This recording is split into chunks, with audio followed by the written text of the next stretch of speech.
এবার বিস্তারিত। ঢাকার সবেধন নীলমণি ৮% সবুজ, তার ৫৮%ই বিদেশি প্রজাতির গাছ। শোভাবর্ধক উদ্ভিদ আবার ৩৩%। দেশের মাটির সঙ্গে সম্পর্কহীন এসব গাছে না মিলছে ছায়া, না মিলছে ফল ফুল। ফলে কোটি টাকা খরচ করেও ধরা ছোঁয়ার বাইরে রয়ে যাচ্ছে গাছের উপকারিতা। বিশেষজ্ঞরা বলছেন এমন উদ্যোগ আত্মঘাতী। আর দেরিতে হলেও সিটি কর্পোরেশন বুঝতে পারছে তাদের ভুল। বিস্তারিত হাসান ওয়ালির প্রতিবেদনে ছবি তুলেছেন আসাদুজ্জামান কানন। প্রথম দেখায় চোখে প্রশান্তির পরশ, পরক্ষণেই উবে গেল স্বস্তি। কোথাও নেই গাছের ছায়া, বাতাসেও নড়ছে না পাতা। রাজধানী বিমানবন্দর সড়কের দুই পাশের এই বনসাই সুদূর চীন ও তাইওয়ান থেকে আনা। ২০১৭ সালে সড়ক ও জনপথে লাগানো এই গাছগুলো উচ্চ মূল্য দিয়ে কেনা, কিন্তু এসব গাছ ঘিরে নেই পাখিদের আনাগোনা, দুদণ্ড জিরিয়ে নিতে নেই পথচারীর অপেক্ষাও। পরিবেশের সাথে সাথে চিন্তা করা হয় তাহলে এই গাছগুলো আসলে লাগানো উচিত হয় না। এটা অর্থ অপচয় ছাড়া আর কিছুই না, ছায়া দেয় না, কিছুই দেয় না। রাজধানীর হাতিরঝিলে দেখা মিলবে দীর্ঘকায় এই গাছের। ভারত থেকে আনা লম্ব নামের এই গাছটিতেও নেই পাতা। আকাশমণি ও শীতের দেশের পাইন গাছ সহ এমন অসংখ্য বিদেশি গাছে ভরে গেছে রাজধানী ঢাকা, যেসব গাছে মিলছে না ফুল ফল কিংবা ঔষধি উপকরণ।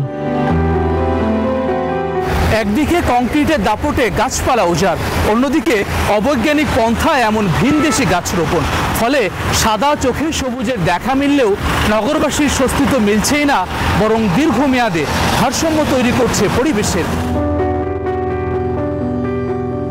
সম্প্রতি ঢাকা বিশ্ববিদ্যালয়ের উদ্ভিদ বিজ্ঞান বিভাগের অধ্যাপক জসিম উদ্দিনের নেতৃত্বে এক গবেষণা তথ্য বলছে, সংখ্যার দিক থেকে রাজধানীর গাছের প্রায় ৯০% বিদেশি। এই বিশেষজ্ঞ বলছেন, দেশি রেখে বিদেশি গাছ দিয়ে নগরীতে সবুজায়নের চেষ্টা পরিবেশের ভারসাম্যে নেতিবাচক প্রভাব ফেলবে।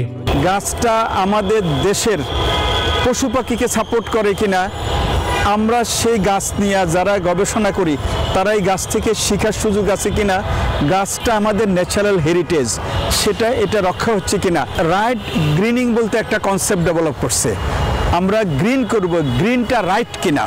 বিশেষজ্ঞরা বলছেন, ঢাকার মাটির গঠন লাল মাটির হওয়ায় মূল গাছ শাল, কিন্তু সিটি কর্পোরেশন, পরিবেশ অধিদপ্তর কিংবা সড়ক ও জনপথ কেউই ১ দশকের বেশি সময় ধরে ঢাকার কোথাও শাল গাছ রোপণের উদ্যোগ নেয়নি। কোথায় কোন গাছ কতটুকু দূরে দূরে কিভাবে রোপণ লালন প্রতিপালন করতে হবে, সেই নীতিমালা সাপেক্ষেই আমাদের পুরো নগরীকে ১ এবং ২ বছর মেয়াদী কর্মসূচির ভিত্তিতে নগর বনায়ন কর্মসূচি দেওয়া উচিত। তবে অতিমাত্রায় বিদেশি গাছের আধিক্য থেকে মুক্ত হতে চায় সিটি কর্পোরেশনও। ভুল শুধরে দেশীয় গাছ লাগানোর ব্যাপারে মনোযোগী হতে চায় সংস্থাটি। শুধুমাত্র অর্নামেন্টাল প্ল্যান্টটা আমরা চাচ্ছি যে একটু ট্রি টাইপের গাছ যেগুলোতে বড় হয় এবং পর্যাপ্ত ছায়া দিতে পারে।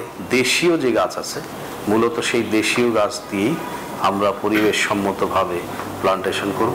বাংলাদেশ জার্নাল অব প্লান্ট ট্যাক্সনমিতে প্রকাশিত ২০২১ সালের গবেষণায়ও সড়ক বিভাজকে বিদেশি আগ্রাসী প্রজাতির গাছের চিত্র উঠে এসেছে।